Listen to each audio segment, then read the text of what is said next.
राहुल गांधी ने election commission पर hydrogen bomb फोड़ा है। इस बार सच में बम फोड़ा है। राहुल गांधी ने कहा है कि लड़की ब्राजील की मॉडल है, इसकी 22 वोट बना दी गई, वो भी सिर्फ एक विधानसभा में। हरियाणा में 90 विधानसभा हैं। इस खुलासे के बाद 89 विधानसभाओं के लोग गुस्से में हैं। अरे ज्ञानेश अंकल, जब एक ही घर में 500 वोट बना सकते हो तो इसकी 90 तो बना ही सकते थे, हारने वालों को भी कुछ तसल्ली मिलती। अच्छा, इसकी वजह से हारे हैं तो फिर ठीक है, सह लेंगे थोड़ा। अगर ये हमें हराना चाहती है तो हम सब कुछ हारने को तैयार हैं।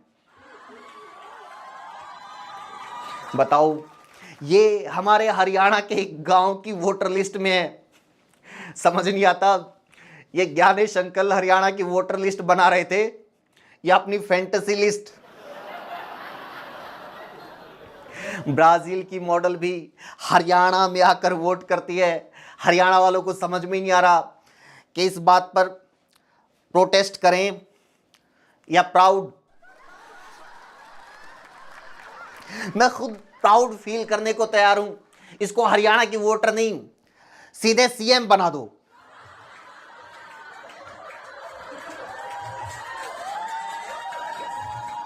अच्छा, वोटर लिस्ट में कहीं इसका नाम अनु है, कहीं सीमा, कहीं स्वीटी, कहीं सरस्वती। सरस्वती, अरे ज्ञानेश अंकल, ये कौन से एंगल से सरस्वती नजर आती है?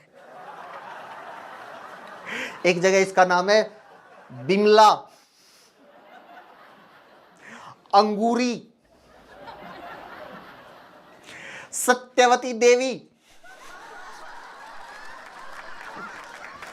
अगर ये सत्यवती देवी है तो मैं गजोधर ज्ञानानंद बटुकनाथ हरिप्रसाद रामदास चौरसिया हूं।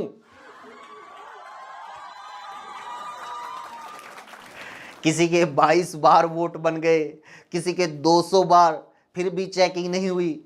जो लोग एक देश एक इलेक्शन लागू करना चाहते हैं वो एक वोटर एक वोट लागू नहीं कर पा रहे हैं। और कमाल की बात देखो, ये लगातार तीसरी बार हुआ है कि राहुल गांधी ने आरोप चुनाव आयोग पर लगाए, लेकिन जवाब देने के लिए बीजेपी आगे आई। फिर भी बीजेपी का कहना है कि आयोग के साथ उसकी कोई सेटिंग नहीं है। अरे अगर सेटिंग नहीं है तो बीजेपी जवाब देने क्यों आ रही है? जब शादी कमला की हुई तो प्रेग्नेंट बिमला क्यों हो रही है?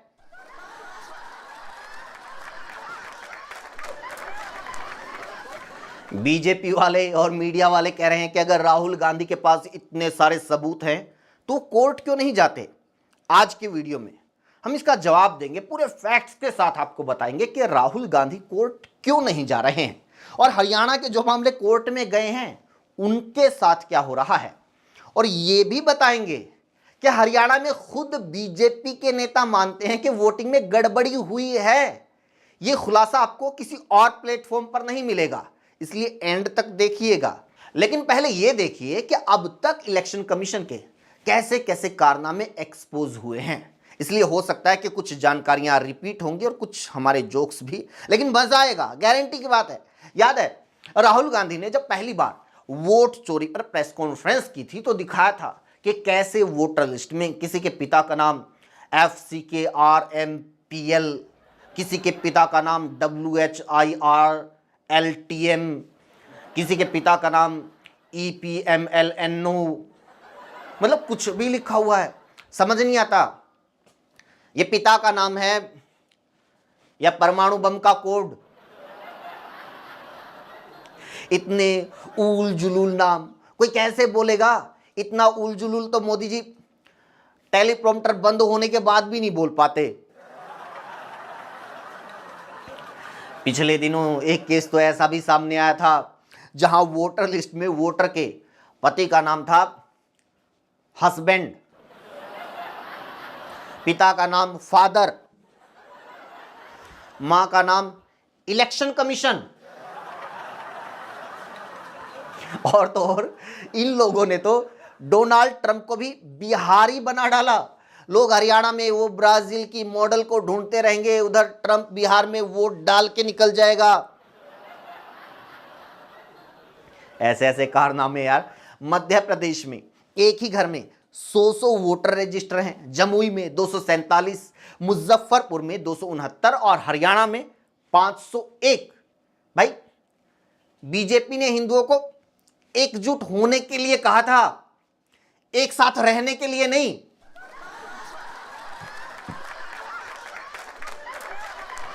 वोटर लिस्ट में कई घर तो ऐसे सामने आए जहां हिंदू मुस्लिम एक साथ रहते हैं। ऐसा लग रहा है साक्षात हंगामा मूवी चल रही है। वोटर का नाम तुलसीदास खान, बाप का नाम जावेद चौरसिया, मां का नाम मुमताज देवी। समझ में नहीं आ रहा लव जिहाद का असली शिकार कौन है।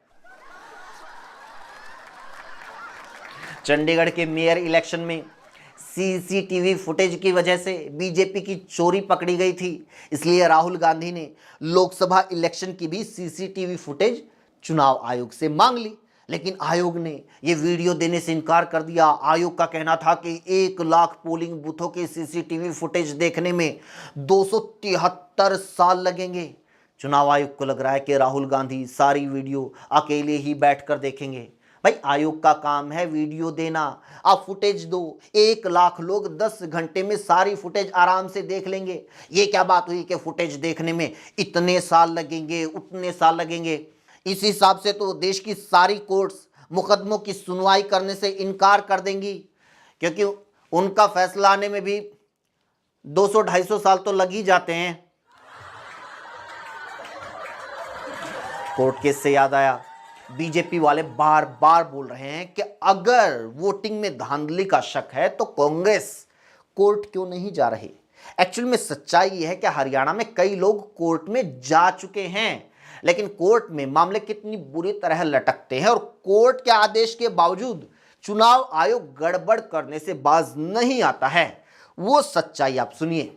हरियाणा में एक विधानसभा है, रानिया नाम है, जहां से कांग्रेस के उम्मीदवार सर्वमित्र कंबोज चुनाव हार गए, लेकिन उन्होंने काउंटिंग में गड़बड़ी के आरोप लगाते हुए कुछ बूथों पर दोबारा काउंटिंग करवाने की अपील कोर्ट में दायर की। तारीख पर तारीख चली, लेकिन आखिर में कोर्ट ने रिकाउंटिंग का आदेश दे दिया। इलेक्शन कमीशन ने भी डेट तय कर दी कि उस दिन रिकाउंटिंग करेंगे। तो कांग्रेस कैंडिडेट ने बूथ नंबर 149 और 151 की गणना करने की मांग की, तो इलेक्शन कमीशन ने दोनों बूथों की ईवीएम मशीनें निकाली, कैंडिडेट के सामने मशीनों का पूरा डाटा डिलीट कर दिया और कहा कि इन मशीनों पर मॉक पोल होगी, यानी नए सिरे से वोटिंग करके देख लीजिए मशीन सही से काम कर रही है या नहीं। यानी स्टूडेंट ने जिस पेपर को रीचेक करने के लिए अपील करी थी, उसे टीचर ने फाड़ के रद्दी की टोकरी में फेंक दिया और खाली पेपर देकर कहा जा रहा है कि अब नए सिरे से पेपर लिख के दे दो। एक और एग्जाम्पल देखिए, हरियाणा का एक विधानसभा क्षेत्र है उचाना। वहां के कांग्रेस उम्मीदवार सिर्फ 32 वोटों से चुनाव हार गए। उन्होंने कोर्ट में 215 पोस्टल बैलेट की दोबारा काउंटिंग के लिए अपील की। अब अगर बीजेपी के मन में कोई खोट नहीं है तो उसे भी इस काउंटिंग से कोई आपत्ति नहीं होनी चाहिए थी, लेकिन बीजेपी के उम्मीदवार ने आपत्ति जताई। वो लगातार कोर्ट के सामने काउंटिंग ना करने की अपील कर रहे हैं और इसी चक्कर में 1 साल से यह मामला तारीख पर तारीख में उलझा हुआ है। जबकि कितनी देर लगती है, 215 वोट ही तो काउंट करनी है, 10 मिनट का काम है, लेकिन नहीं हो पा रहा। मतलब 1 साल से सिर्फ एक विधानसभा की सिर्फ 215 वोटों की गिनती नहीं हो पा रही है। तो आप बताइए, पूरे देश में या सिर्फ हरियाणा पकड़ लीजिए, यहां लाखों फर्जी वोटों को फर्जी तरीके से बनवाने की, कटवाने की सुनवाई होने, जांच होने या फैसला आने में कितने हजार साल लगेंगे। अब तीसरा एग्जाम्पल आप देखिए, बीजेपी में एक केस थानेसर सीट का भी कोर्ट में गया है और एक केस कांग्रेस ने नहीं बल्कि बीजेपी उम्मीदवार ने लगाया है। बीजेपी कैंडिडेट का भी लगभग वही आरोप है, जो राहुल गांधी का आरोप है। बीजेपी कैंडिडेट का कहना है कि थानेसर सीट पर फर्जी वोटिंग हुई, उन लोगों की भी वोट डाल दी गई जो मर चुके हैं या विदेश में बैठे हैं। अब जो बीजेपी वाले पूछ रहे हैं कि जब फर्जी वोटिंग हो रही थी तो कांग्रेस के बूथ एजेंट क्या कर रहे थे, क्या वो लोग अब अपने खुद के कैंडिडेट से पूछेंगे कि जब फर्जी वोटिंग हो रही थी तो आपके बूथ एजेंट क्या कर रहे थे? वो तो 1 सेकंड में पोलिंग रुकवा सकते थे, क्योंकि हरियाणा में भी उनकी सरकार थी, केंद्र में भी उनकी सरकार थी, सारा प्रशासन उनके अंडर काम कर रहा था। लेकिन सच्चाई ये है दोस्तों कि बूथ एजेंट सभी वोटर्स को नहीं पहचानते। बड़े गांव और खासकर शहरों में तो सभी वोटर्स की पहचान करना ये एजेंट्स के बस की बात है ही नहीं। ये काम सिर्फ चुनाव आयोग कर सकता है।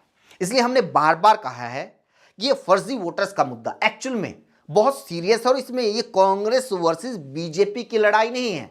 ये सभी के लिए इक्वल कंसर्न का इशू होना चाहिए। ये हमारे लोकतंत्र का मजाक ही है कि एआई के इस दौर में भी हमारा इलेक्शन कमीशन ऐसी ऐसी गलतियां नहीं पकड़ पा रहा कि एक एक वोटर एक ही फोटो के साथ 100-200 जगहों पर रजिस्टर है। ये शर्म की बात है कि आजादी के 75 साल बाद भी हमारे यहां वोटर्स के नाम और एड्रेस तक ढंग से नहीं लिखे जा रहे हैं। यह विडंबना ही है कि आज जब हर आदमी अपनी जेब में 50-50 मेगापिक्सल के मोबाइल कैमरा लिए घूम रहा है और हम अपनी लोकतांत्रिक पहचान अपने वोटर कार्ड पर एक ढंग की फोटो नहीं जोड़ पा रहे हैं। यह चुनाव आयोग के घपले का साक्षात सबूत है कि इस डिजिटल और फास्ट इंटरनेट के दौर में भी वो वोटर लिस्ट का डिजिटल डेटा विपक्ष को नहीं देता, सीसीटीवी फुटेज नहीं देता। वो जवाब मांगने पर सिर्फ कागजों के बंडल और बातों की बंडलबाजी थमा देता है। इसके साथ वीडियो में इतना ही दोस्तों। कैसी लगी कमेंट जरूर कीजिए और लोगों तक पहुंचाइए, शेयर कीजिए, जुड़ने के लिए चैनल को जरूर सब्सक्राइब कीजिए। Thank you so much.